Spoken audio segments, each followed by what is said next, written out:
Think we're just about ready to get started. Hi, everyone.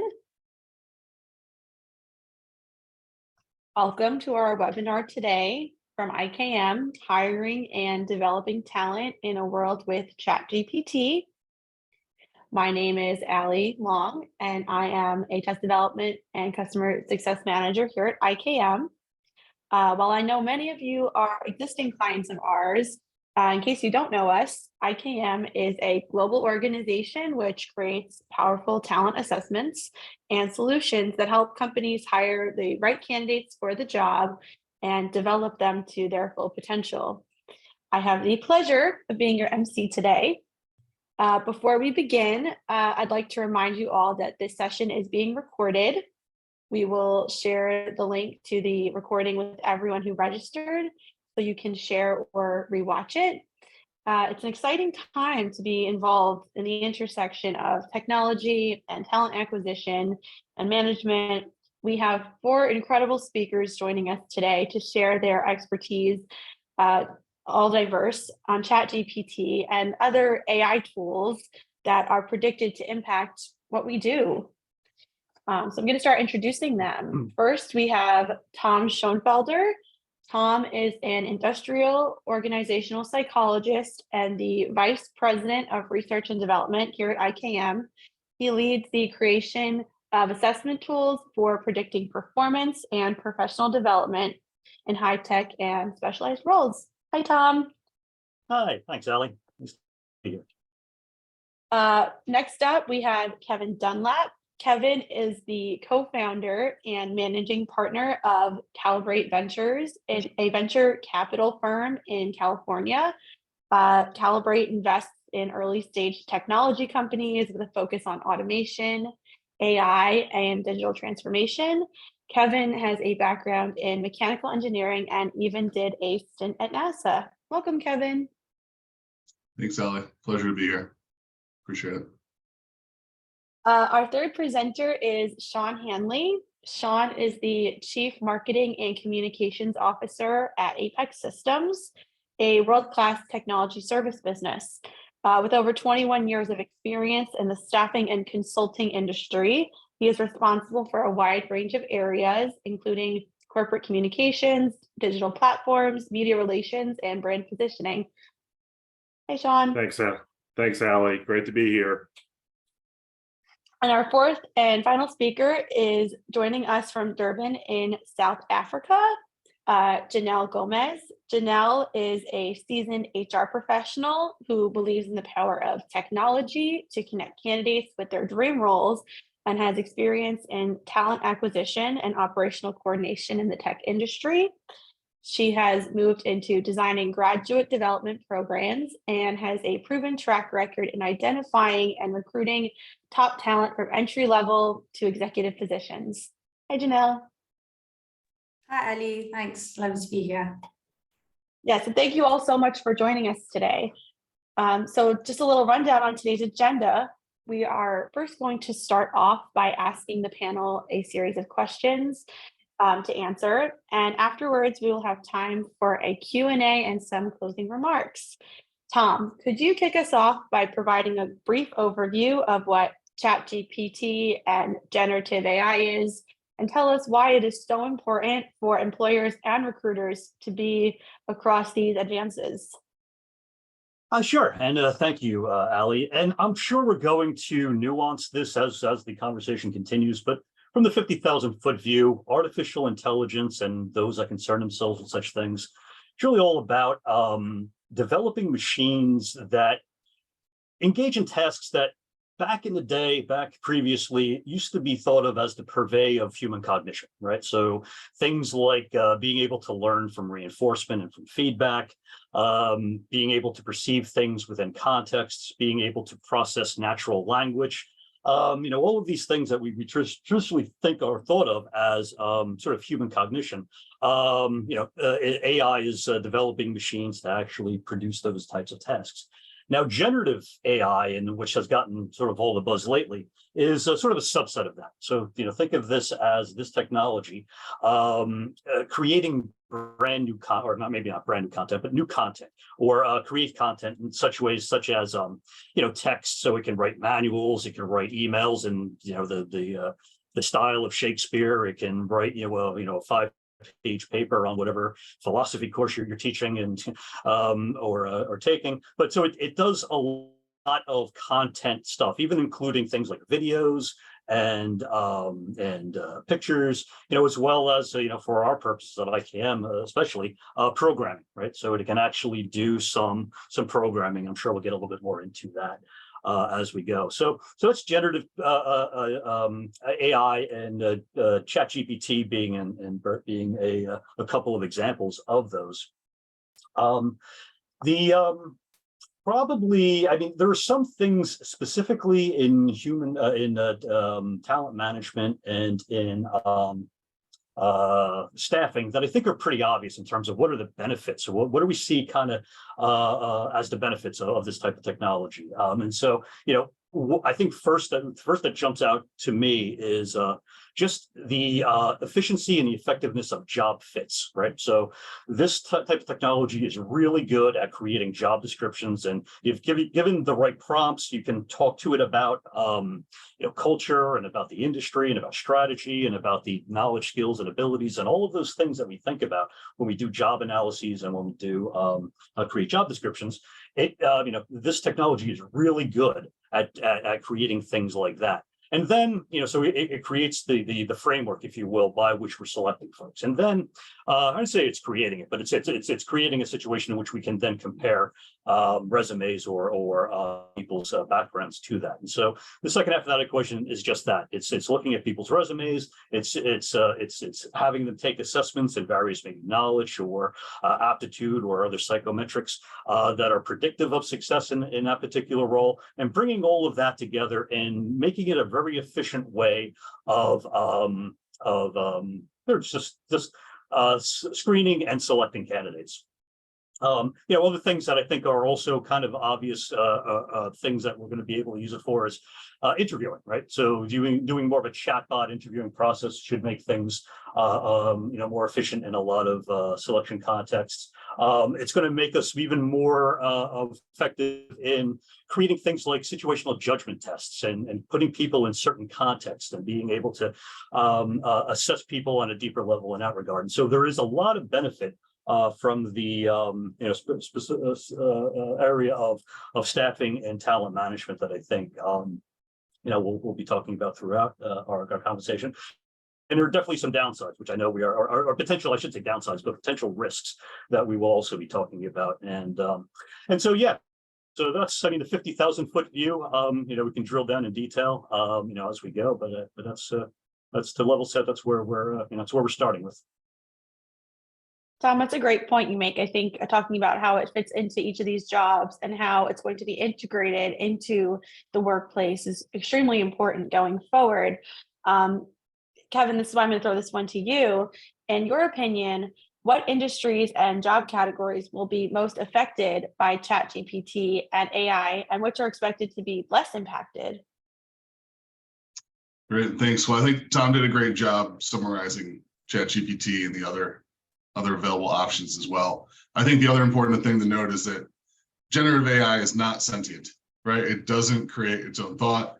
It's guided by the prompts that we give it. And I think that's important to remember as we think about what jobs are going to be impacted as well. So I actually think the first layer isn't necessarily an industry, but it's more of a type of company, and that's the SMB space. I think they're going to be earlier adopters of ChatGPT and generative AI in general, simply because there's no restrictions on what these systems can do with your data currently. And I think the SMBs are going to be more open to trading the efficiency and the productivity gains they receive for giving up their data than larger enterprises will. And so it's not that we won't get there with these systems for the larger enterprises. There'll be tighter controls around data and things, but the SMBs will be the first ones to actually adopt. So if you're thinking about hiring and where to focus, I think we're going to see more pressure there, focus on efficiency. But some of these categories, like chatbots for customer service, those are really good right now. 5-6 years ago, those weren't. I mean, they're good enough now that we don't even look at investing in them because the technology is basically built. So I think a lot of customer service jobs are going to be significantly impacted. Data entry is going to be impacted. OCR has been around for a decade plus. It's gotten very good as well. So the more menial data entry in the back office, finance, accounting positions, over time, some more of the accounting, tax that are very rules-based applications, I think, will be impacted. And then writers and editors for web content, not the overly technical or the very creative, but the general type of copy that's associated for some initial outbound emails for marketing and things along those, I think, will be impacted. I mean, we've even seen Coca-Cola, it was last year, did Topo Chico launch using generative AI for the images. And then 2 days ago, they just launched an entire video or ad video that they produced with generative. So you're seeing it in the ad space as well. And the last one that's frankly surprised me a little bit is for computer engineers, software engineers. The lower level jobs, I think, are going to be impacted more. It's not that they're going to become obsolete by any means, but companies are going to need less of them. We're seeing our startups lean heavily on generative for the initial build around the software, whether it's the app development or the website design. And it's frankly allowed us to be more efficient and haven't had to hire as many engineers as we thought we might have even 2 or 3 years ago. And then the ones that aren't going to be impacted, it's the higher level, right? It's knowing that the systems work. It's integrating these systems into other systems so they can talk to each other. And so that's kind of the level 5+ engineer, 5 to 10 in my mind is kind of how we think. You think about a 10x engineer, you know, a 1 or 2x engineer can become a 5x engineer with generative AI. But that higher level engineer, the higher level thinker and creativity around those positions are the ones that are going to be less impacted. And I don't know if people are in these spaces, but obviously some of these factory positions, things that require physical presence, we do a lot in automation and robotics. We're still years away from those really being fully integrated for the more manual task. I think we have people across the board on here. And just for anyone who doesn't know, what is SMB, Kevin? What does it stand for? Oh, small, medium-sized business. Sorry. Thank you very much for clarifying. I actually didn't know that, so I learned something new today. But I agree. I see what you're saying, how it's going to start out in sort of the more entry position and essentially become more increasingly involved over time, not necessarily right at the beginning, with some of the more technical roles based on the experience. With that in mind, what types of talent do employers need to acquire or develop in order to remain competitive in this changing environment?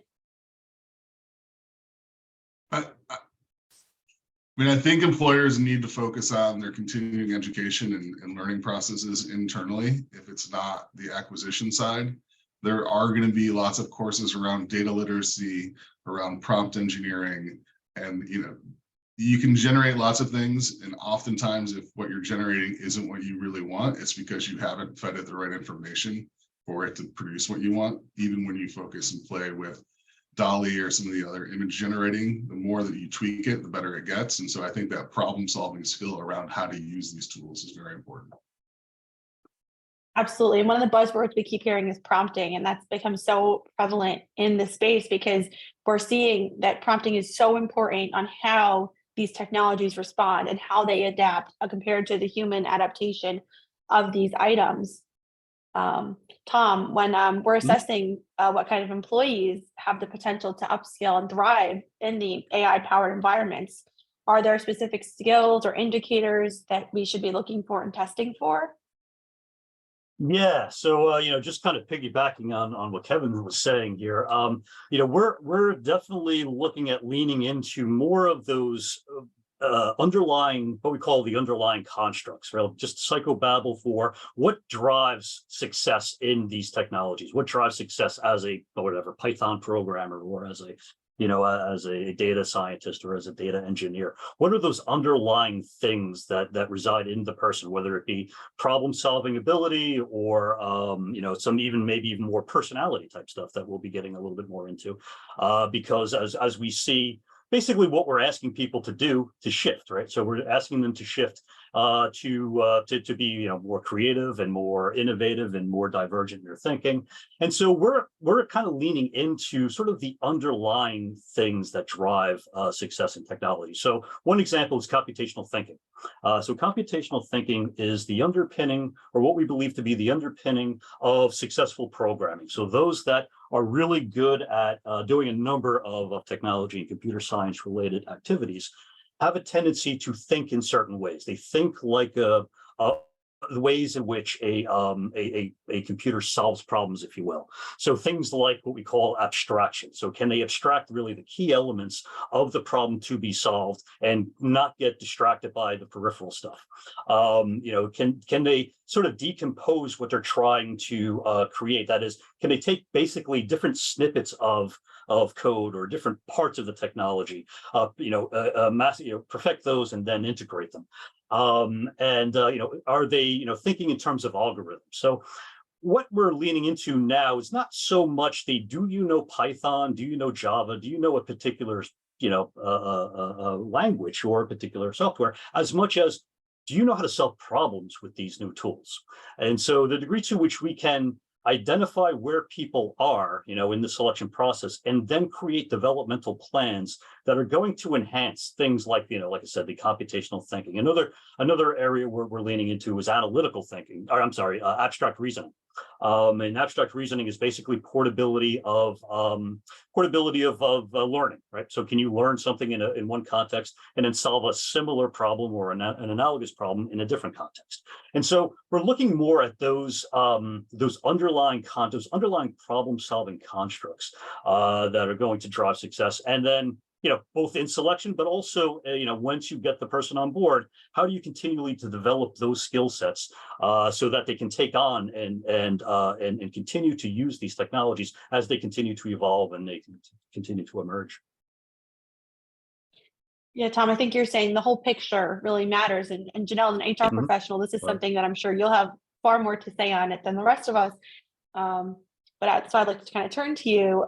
We've talked at length about, why we should be monitoring AI regarding industry opportunity and changes. And as Tom just mentioned, looking at different subsets of the individual. But you say that HR professionals, recruiters, and employers should also be looking at tools like ChatGPT to increase productivity in their roles. Can you tell us more about this? Yeah, absolutely. And I think, let me preface this by saying that I am in no way a technical expert in AI or a prompt engineer, but I am fiercely passionate about it in the context of HR. And I think for me, that's one of the most exciting things about a tool like ChatGPT is you don't need to be a technical expert to use it. And I think the best place to start is if you as an HR professional are feeling left behind. I'll let you in on a secret, we all are. This tech is moving at such an astonishing pace that if you're not using it on a daily basis, you are going to fall behind.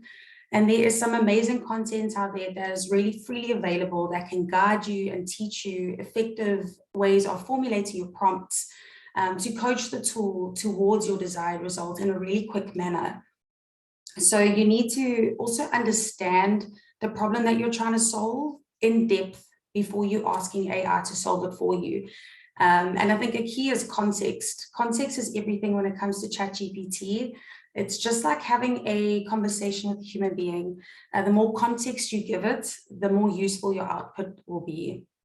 So really quickly, a couple of use cases that you can take away today is you can ask ChatGPT to custom make a learning path for an employee who wants to level up or change their specialization. You can input their current skills and capabilities and then compare that to the skills and capabilities of the role that they want to go towards. Then ask ChatGPT to create the learning path at the right experience level and create it in a sequential learning order, and then break down those learning courses that it gives you into key points to make sure that that employee will be learning the right desired skills.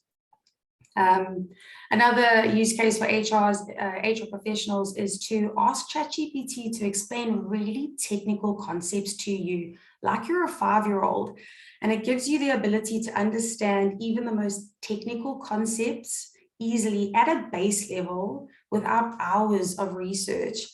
And then finally, to use personas, I think, Tom, you spoke to it earlier, is personas are immensely powerful. It's a tool to guide ChatGPT towards the results you want. So you can ask ChatGPT to assume the persona of an HR executive, or assume the persona of a HR consultant playing devil's advocate and ask it to solve for X or create a proposal for Y.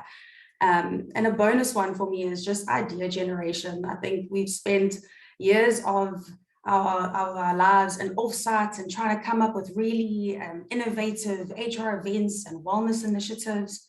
Just ask ChatGPT to come up with 20 cost-effective ideas. Then unpack your favorite creative ideas and put your own spin and flair on those basic points. And just to bear in mind that ChatGPT can get you 80% of the way there, but there will always be room for your own human creativity and intervention. It's really there to supplement your learning and your development and be a vehicle to get to where you want to go, but much faster than you could have ever before. Jonell, that's a great point. And I love what you said about mapping and figuring out a trajectory of a candidate based on where they could go and the potential. Many of the people that work with IKM do work in the staffing and recruiting industry. And that's something that I'm sure that they'll be leaning into going forward. And you mentioned, the human persona. How can recruitment professionals strike a balance between the technology and the human touch? Well, I think for a start, just let machines do what machines do best. Break down your processes and identify those key repeatable moments that AI can be trained to perform, which will free up your time as a recruiter to focus on what you love to do best, and that's creating highly impactful human experiences. I mean, for example, initial skills-based CV screening. Using AI can not only drastically speed up that first step in the recruitment process, but it can also remove biases when it is trained to only look for skills. And then look at the candidate touch points that ChatGPT can be used for. And Tom spoke to it earlier. It's got amazing copywriting abilities.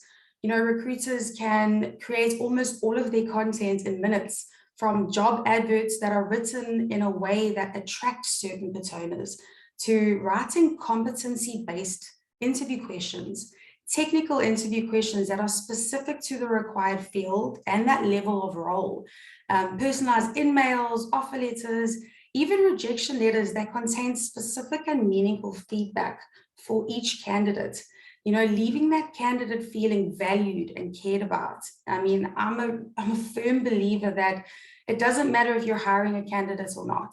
They should always walk away from your process having found something really valuable or learn something about themselves that will make them more employable in the future.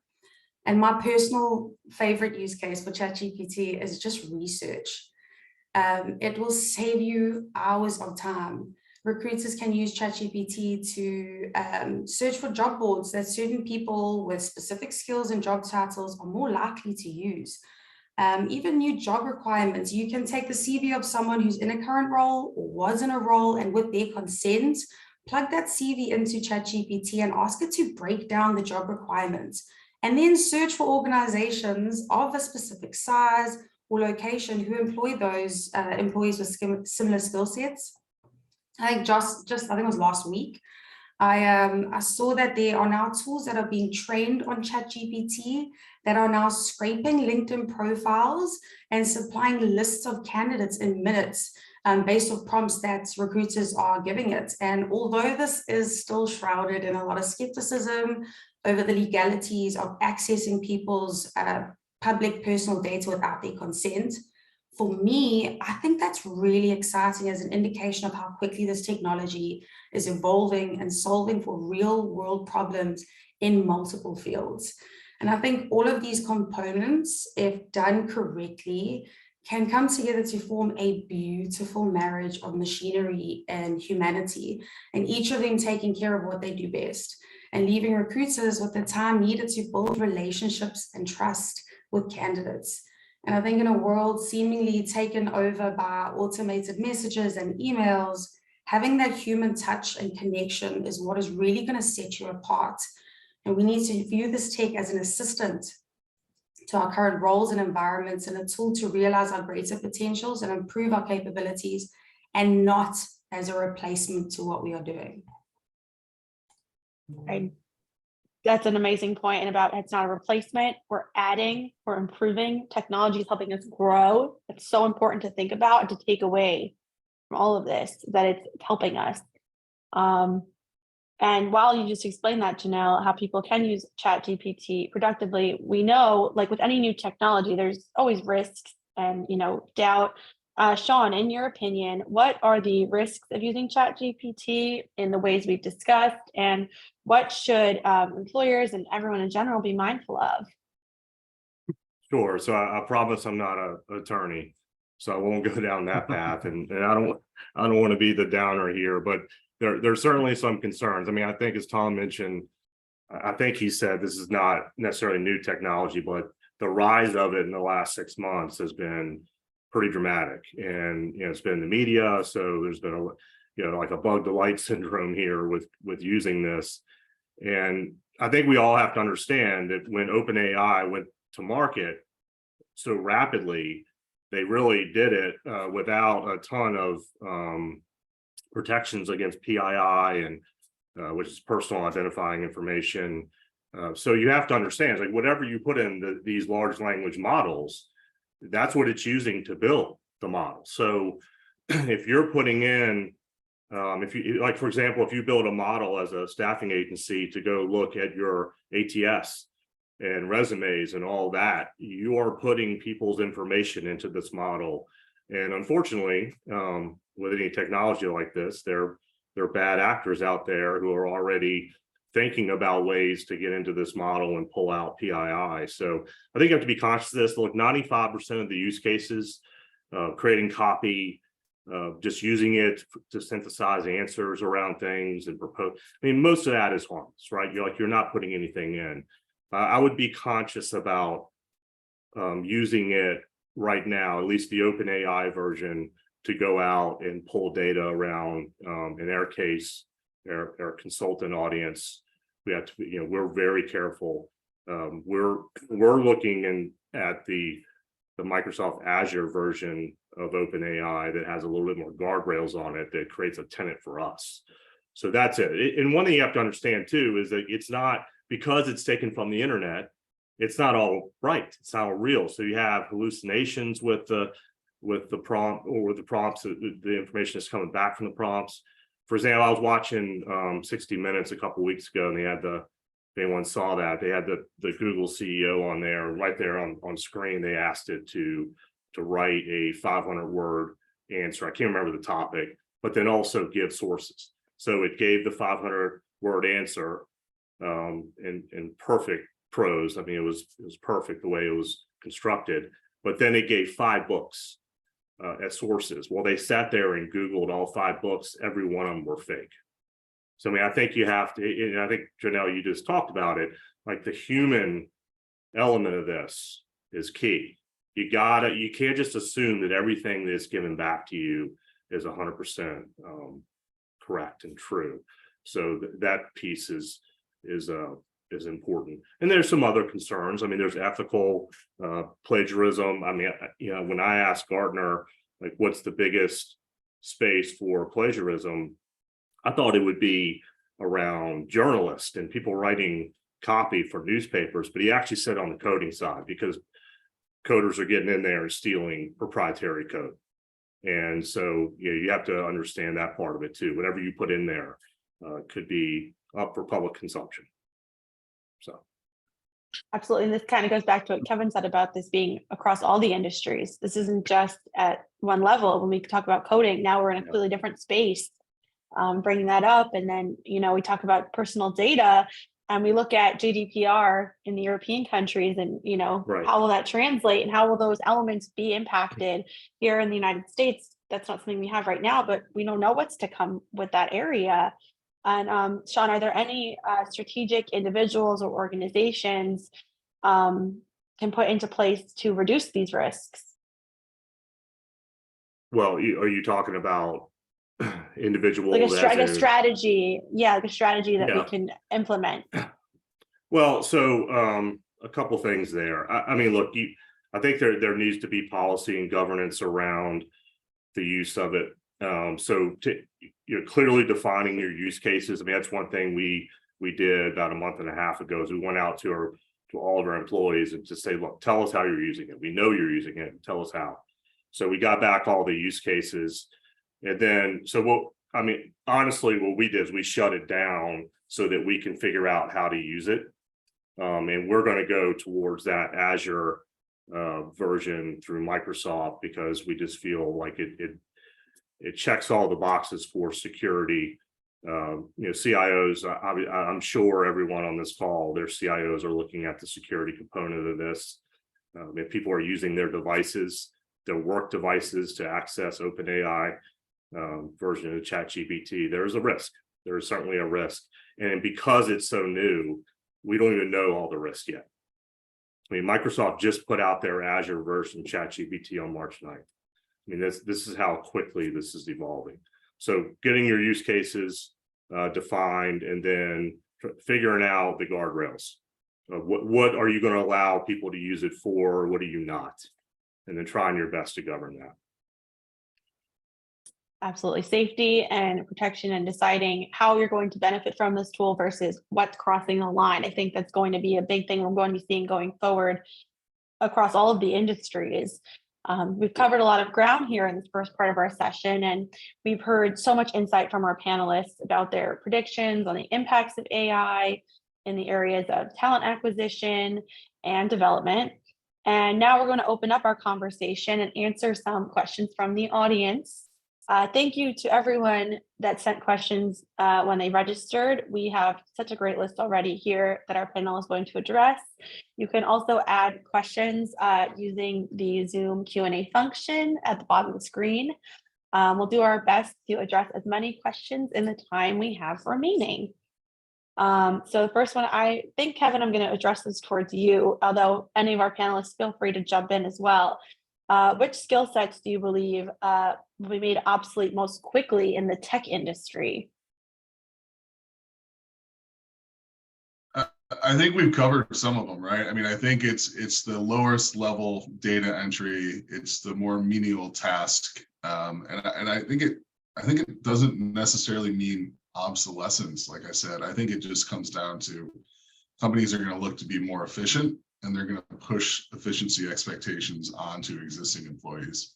And employees need to kind of come up that learning curve to prove some of that efficiency out that employers are going to be looking for. Absolutely. That goes back to what Tom was saying about segmenting other parts of the person. And I'll just grab one of the questions because I think it's somewhat in line. One of the questions says, you remember the days when Google wasn't allowed during technical exams? Are we expecting the use of AI will become acceptable to some point? And I think that's right. I mean, like, I'm an engineer. I don't write. I can't spell. I've made it through life without spelling. Like, Google Word helps me with that, right? There's going to be lots of things where people pick up applications through generative AI that allows them to do things that may not be their skill set, but allows them to operate in areas that they are competent in more easily. So I think that's a good example. Absolutely. Yeah, I think I can even see that. I'm sorry. Yeah, I can even see that, like, going, a little higher up into the programming world. So you think about, if you're thinking about your programming job as just a literal translator of, like, okay, here is the business problem we're trying to solve, and I'm just literally translating that into Python or something. Yeah, that you're probably putting yourself in harm's way in terms of your career. But what it does for those that are, a little bit more, forward thinking in terms of how do you work with the technology based on your understanding of the business need, and how can you adjust the translation into the the computer language in such a way that it reflects your understanding of what will make this particular application the most efficient, the most effective. And this is going to continue, I think, in the information economy, information age. Is it's all about solving new problems, solving complex things that we really haven't maybe dealt with before. And so that's not going to be in ChatGPT's wheelhouse or generative AI's wheelhouse anytime soon. If there's not a lot of data, there's not a lot of case studies to pull from. And that's where I think programmers are really going to excel, right? That is, you're getting, you're kind of taking off your plate some of the repetitive, redundant tasks of the, just a rote programming, and you're freeing yourself up to become a lot more of a translating the need into the into that language. So it's more of a better understanding of the strategy of the business environment, of all of those nuanced things that make a piece of software or a piece of technology most useful for a particular business application. Absolutely. And going off of that, Jonell, I'd like to kind of address this towards you. How can we utilize ChatGPT in screening technical and coding skills? Going off of what Tom's saying, I mean, he's talking about taking that and, using ChatGPT as part of it. Yeah, I actually love this question because it is such a hot topic of debate right now. And it almost seems as if the industry is torn into two camps. The one side is pro usage of AI and technical screening, and the other camp is vehemently against it and implementing all sorts of tools and monitoring tech to ensure that applicants aren't using it. And for me, I personally am in the camp of advocating for using ChatGPT. Being in the tech industry, I need to be sure that I am hiring people who are keeping up to date with the latest industry trends and using the latest technology, as that speaks to the person's ability to unlearn and learn and the pace at which they are able to do so. And if candidates are using it in assessments, we should be too. So I would say there are a few ways that ChatGPT can be utilized. And I mean, I've already touched on the CV screening side of things when it comes to skills, so we won't revisit that. But these tools are exceptionally good at pattern recognition and combing through massive data sets in seconds. But what they cannot do is think logically and critically about a problem. They are good at language, but not logic. So for a start, include questions that require logic in your assessments that have not had repetitive cases on the internet, where the aspect of human intervention will always be needed to solve that problem. And then use ChatGPT to help design your unique coding challenges and hackathons. You can input really specific parameters and skill sets that you're looking for and the experience level that you want to assess and what it is that you're assessing for, and allow it to create the base of that for you. Or just use it as it was intended, as a chatbot. Integrate ChatGPT by developing an interface that your applicants can interact with and submit the solutions to. And then it can provide you with real-time feedback on the code submitted. It can aggregate the scores from multiple assessments and then highlight the efficiency, the programmer's style, the correctness of the code, and then the certain, the strengths and weaknesses of the programmer in minutes. And it can be used as, and I say this very loosely, as a very, very basic plagiarism checker. Although it won't be able to tell you or recognize whether it's written the code itself, it can run basic comparisons based on the examples and knowledge that it's been trained on. And it can pick up potential similarities or patterns or known algorithms. But again, I must emphasize that this should not replace, but it should rather be an addition and bolster on to how we assess our candidates. And I mean, whilst we use ChatGPT to help the screening, it should never replace the human element. And I think we've all spoken to it already. We need to be pulling the code up that applicants have submitted in the interview and going through it with them, almost like a mini code review. And this is to ensure that they understand what they're submitting. It's one thing to work smart and not hard, but prove that you are smart, prove that you know and you understand what ChatGPT is giving you to submit. And with all the time that AI is saving you during the parts of your process by automating repetitive tasks, you now have that opportunity and that time to be giving that coveted high impact human experience to your candidates at every human touch point in your process. Absolutely. You talk about that logical reasoning and that problem solving, and that's really where it comes down to when, people are filling a job position. They're looking at how are you going to adapt? And I think this next question really leads well into this. And Tom, I'm going to start kind of throwing this towards you. And Shawn, I think you may have something to add as well on this one. But what is the gray zone between, leveraging AI such as ChatGPT and the abuse, or when it comes to feeding and misuse? Yeah, so I can start, and actually, barring the navigation of some of the things that Shawn has brought up in terms of the proper and the right way to use it and the safe way to use it, and obviously as we go on in the coming months and into the future, we're going to have policies. Each organization is going to have different policies based on their own risk tolerance and vulnerabilities around this.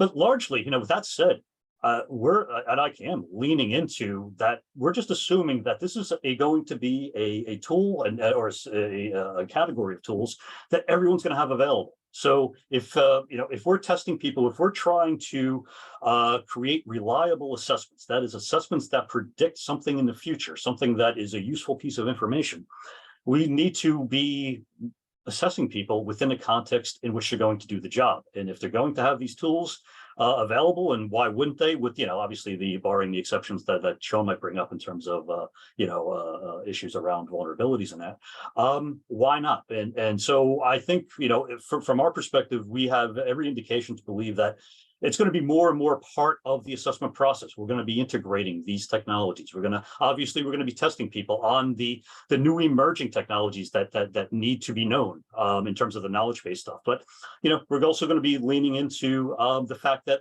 you're going to have these, and for right now, for some easier types of snippets of programming, you can almost copy and paste to some degree and debug it, and you can very easily come up with snippets of code, and that's fine. You're going to have that in your job. Let's use that and see what else you can do with that. How can you make that piece of software, that piece of technology, or that business thing you're trying to fix, or opportunity you're trying to seize on, how do you make that better using ChatGPT as a starting point? So I think cheating may not even be the right way to think about it, if that makes sense. Yeah, and I tell you, and Alli, I'll answer that, but then also segue into the question about the biggest hurdle for I see here for staffing companies and recruiters. It's kind of one and the same. I mean, look, one thing I've learned over the last few months is just how this thing is rapidly evolving, and I think even if you're reticent to adopt, you still have to stay on top of it. Like if you're not on top of how people are using it, i.e. Tom, the cheating part, right? Like the test, to me, that's a huge hurdle for recruiters. If they're just taking for face value what candidates are giving them, not knowing that this technology exists, and then we're submitting candidates to our clients and they're either getting on site and not being able to do the job or whatever. I mean, that's a huge risk for us. So we've got to stay on top of it and be able to recognize and deal with it. So that's it. And then also being able to, and by staying on top of it, be able to create models. So get talent internal to your organization to create models to go out and do some of the things Jonell was talking about, which is, and again, there's ways to do this safely. So it's your tenant, but go into your ATS to be able to take thousands of candidates and get them down the funnel to where recruiters can only make 10 or 15 phone calls versus hundreds. So from the executive level, trying to figure that out, and it's there now. So how quickly can you do it? Yeah, and I think just to add is people need to realize ChatGPT is not getting it right all the time. It's getting it wrong quite a bit of the time still. So if we are employing people who are just copy pasting by face value that's the right thing, we're going to have a lot of broken systems out there in the world because we're employing people who don't understand. And it talks back to that human understanding and understanding what you're doing as a baseline and being able to intersect and see the logic and the critical thinking behind what you're submitting and not just, copy paste and off you go. Absolutely. It all comes back to adapting and changing and coming into the candidate. Just like you're looking at ChatGPT is ever changing. It's not staying stagnant.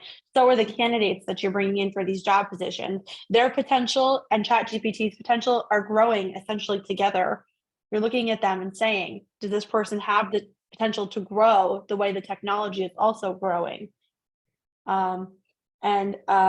ChatGPT, is now being leveraged by engineers to increase productivity, but it's also been leveraged to pass code screening.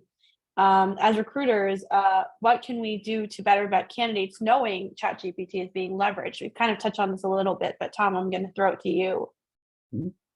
Yeah, and I think it really is it's going to be a combination of, like I said, getting to those deeper constructs. What are those predictive things that reside inside the person that allows us to sort of project into the future how they're either going to perform in a job or how they may respond to training and development and things like that. So, it's really, I think it's going to be a combination of getting to those underlying constructs, right? Those things like divergent thinking versus, are you comfortable being divergent in your thinking and thinking sort of big picture, thinking like a philosopher as opposed to maybe, always as an engineer, thinking, coming up with possible good solutions and working on the problems that ChatGPT is not necessarily good at. So being able to sort of assess those problem-solving abilities. And like I said, there's even some sort of personality and behavioral tendencies, things like information seeking and pulling use cases out of folks. And so there's a lot of interpersonals that go, that are going to be increasingly important.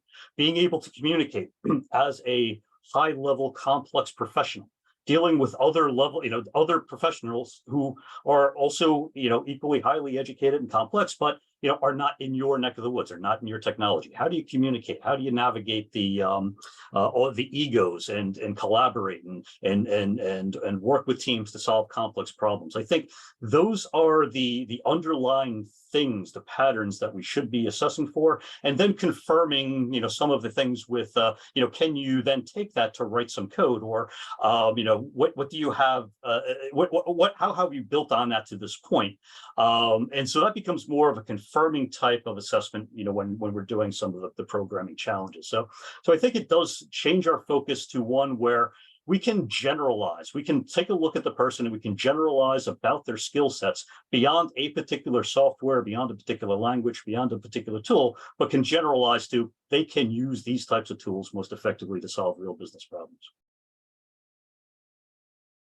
Absolutely. And I would love to throw this to the group. As a technical recruiter, we're starting to see candidates using ChatGPT to write their resumes, part of the hiring process. A lot of the time people aren't overly, great at prompting, and it's pretty easy to tell what ChatGPT, may have produced versus what it may not have produced. That being said, are there strategies that we can use to parse out the fake resumes from people and learn ways, more sophisticated tools than how they were going to use a tool more sophisticatedly? That makes sense. Sure. Yeah, and I think maybe it's not a lot different than what we've already had to dealt with. I mean, obviously, ChatGPT kind of makes all of this stuff more efficient in terms of resume review and the like, but we've been reviewing resumes for a good number of years now, and people have been lying on them for a good number of years. So I'm not entirely sure that changes a heck of a lot, except that it's obviously put on steroids. But for that, how do we solve that problem? Well, it's often around, assessing, people. Can they actually put in a scenario or put in an assessment situation, can they exhibit those skill sets, those competencies that we would expect based on what they're writing in their resume. So I think, at the end of the day, there's going to be an element of that remains. We need to confirm what's on a resume, whether it's generative AI or ChatGPT that's reading it, or whether it's the human that's reading it. We still need to find mechanisms to sort of tease out the fiction from the reality on this, I think. Tom, would you say that using video in addition to testing could be effective as well. So I think, Jonell, you mentioned it earlier, seeing people do the code, like seeing them take the test versus just relying on the submission. Yeah, I mean, historically, that is certainly going to be, if you're really concerned about it for, you're in a scenario where, ChatGPT would not be available to this particular programmer, this individual once they've been hired. Yeah, then I mean, all of the guardrails are still in place, and we do, all of those things around, watching them on the video and, and all of those cheating mechanisms that we have in place. I mean, those are still going to be, useful. It's going to be effective, but like I said, I'm a little less concerned, and maybe this is a little naive, but I'm a little less concerned, I think, than most around the cheating mechanism, just because I think, and that it's just going to evolve, that this is going to be a tool that they use in a toolbox, much like, if you're testing an engineer, you're probably not going to take his scientific or her scientific calculator away from him. It's a tool that they're going to have once they're back at their desk. So I think to the degree to which that is the reality, and that's what we're, and that's the type of job that we're selecting that person for. I think we just lean in and use it as part of the assessment process, really. And I think there's also a component of what Shawn was saying, talking about Azure Cloud. Like these things are going to move where they're going to be sandboxed within organizations. They're not going to be wild on the internet. You can actually shrink them down where they go from billions or trillions of parameters, which GPT-4 just hit, down to a manageable server size on instances contained within organizations. And then you can keep your data. Like if you look at Tesla, doesn't let their engineers use any OpenAI. And there's lots of companies that shut it down. Italy's shut it down for privacy reasons. These things will get worked out, but the speed of which this has kind of hit the media, I think has shocked everyone, and everyone's trying to figure out how to adopt the new technology. I think the question around resumes is interesting, because if you've got a poorly written resume not using ChatGPT and you've got a poorly written resume using ChatGPT, it's pretty, I think you kind of toss it, right? Like, yeah, kind of the same. Well, also regulation always lags, right? Technology. So it's going to be interesting over the next year to see what regulation comes out of Washington around this. It may even take longer than that for them to get there, but it'll happen eventually. So. And Jonell, I'd love to give you the final thought on this. I see you nodding along. Yeah, I think everyone's covered most of the points, but I think for me, it's,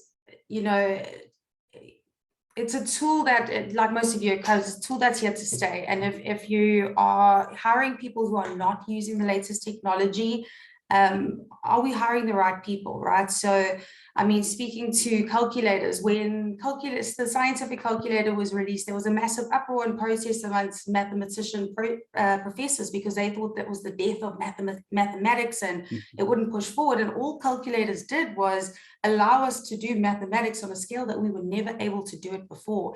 And for me, that's how I view AI tools like ChatGPT and all these AI tools that are coming out. Is it's just going to allow us to do what we do now on a grander scale, much faster, be much more productive. And you want to be hiring people who understand that and are keeping in step with that.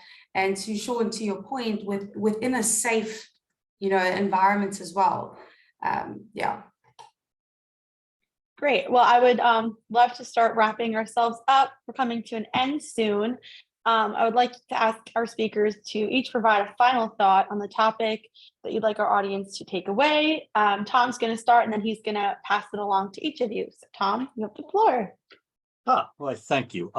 So I think for me, the default line is around convergent versus divergent thinking, right? So these tools are going to continue to get really good at the convergent thinking and taking a lot of that repetitive and redundant type of work and that mundane type of work off of the plates of technology folks. And so let computers do what they do best, right, in the convergent thinking, and let the human sort of take over with respect to what we need in the information economy, and that is divergent thinking, innovation. We need people that are thinking beyond what ChatGPT can offer, right? ChatGPT, like we said earlier, or generative AI generally, is going to be good when there's a lot of data out there and there's information on which it was trained. But with them, in our economy and the way it's emerging now, we're much more in need of innovative thinkers, solving complex problems, dealing with things that we haven't dealt with in the past. And so I think that's going to help. Now, there's also another element of this that once the person is on board, creating an environment in which innovation, in which people are comfortable doing this type of work. So psychological safety and making sure DE&I is set up for success, that you're getting diverse opinions and you're getting people with different worldviews and the like, and aggregating that information and coming up with creative solutions. I think that is really what this type, for me, that's really what this type of technology is likely to help us unleash.